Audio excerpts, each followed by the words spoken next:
Most self-improvement advice tells you the exact same thing over and over again. Build better habits, wake up at 5 in the morning, optimize your routine, and rely entirely on your own willpower. The last year I've been so focused on self-improvement, I watched videos every night. I sat there doing research, and everything I found, I tried. I pushed myself to the absolute limit to make people think I was cool and that I was growing and that I have changed. I'm not this annoying kid anymore.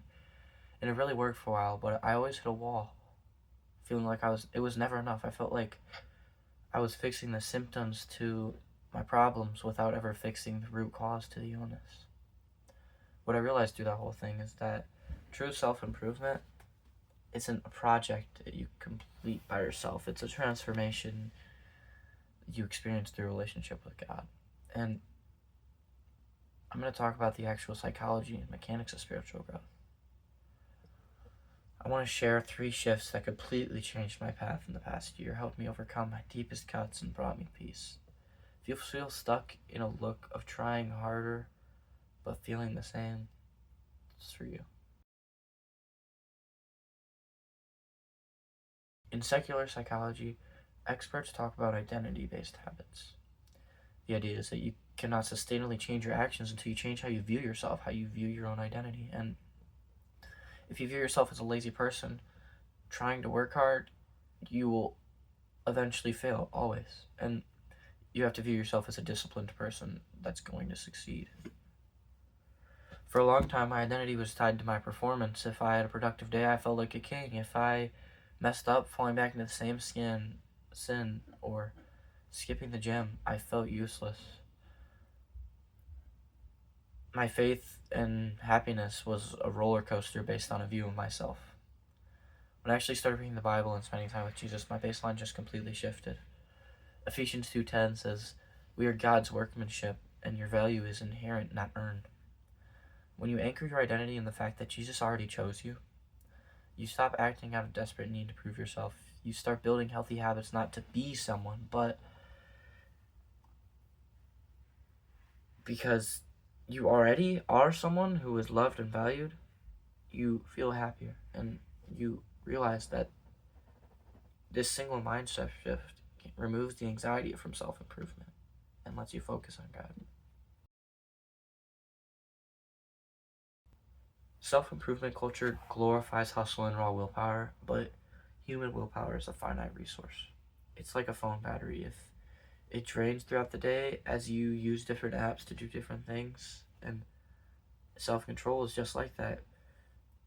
It trains throughout the day, and willpower is just like that. It trains throughout the day as you make decisions and resist your temptations. So by 9 o'clock, when you're sitting in your bed, you're just like out of energy, you're out of battery, and why can't I do it one more time? Why can't I commit the sin one more time? So you go and do it. In Galatians 5, the Bible talks about the fruit of the Spirit: love, joy, peace, patience, self-control, etc. Plenty more. It does not talk about the fruits of your hustle at all.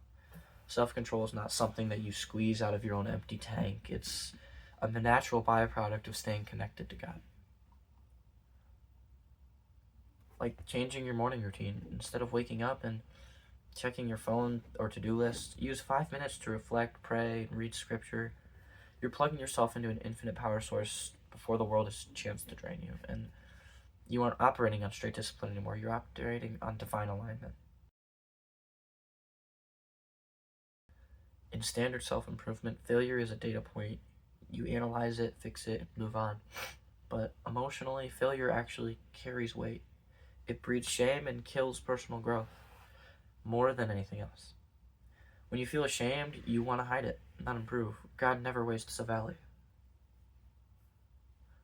Romans 8:28 promises that God works all things together for the good of those who love him. That means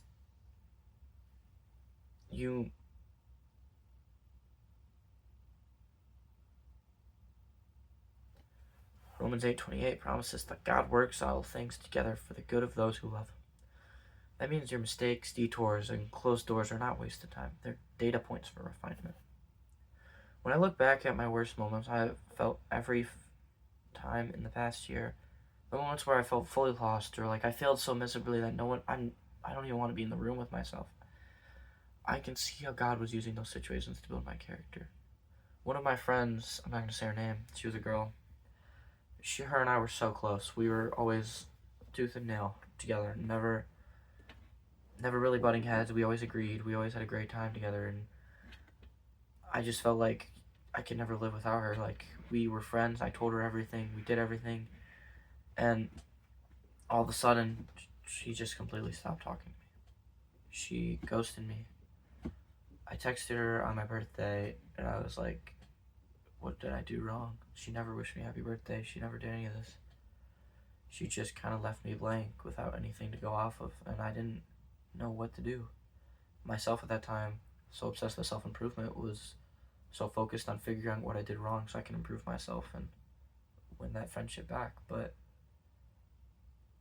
it didn't work. I didn't know what I did wrong, and I couldn't fix it. So eventually I made other friends, and I worked around it, and I kind of just went with the flow, and I made other friends. I learned how to survive without that person, and it kind of taught me that I don't need other people to survive. I can live completely fine with just God. God, in that example, he was stripping away my pride, teaching me patience, and forcing me to develop my own resilience when it comes to social issues. When you realize that God using your struggles to build your character, failure loses its power over you.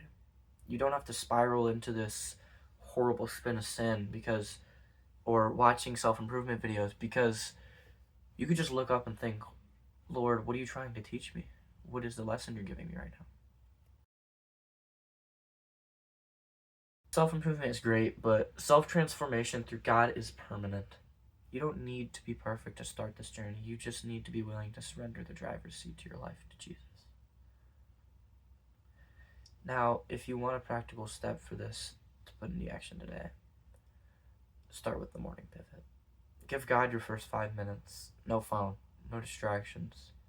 Read a verse and ask Him to direct your day, and watch how your discipline and peace changes throughout the day. Thank you for watching. If this structured approach to faith and growth makes sense to you, drop a comment and let me know. Don't forget to like and subscribe so you don't miss the next video. Keep growing, keep trusting, and I'll see you guys in the next one. Take care.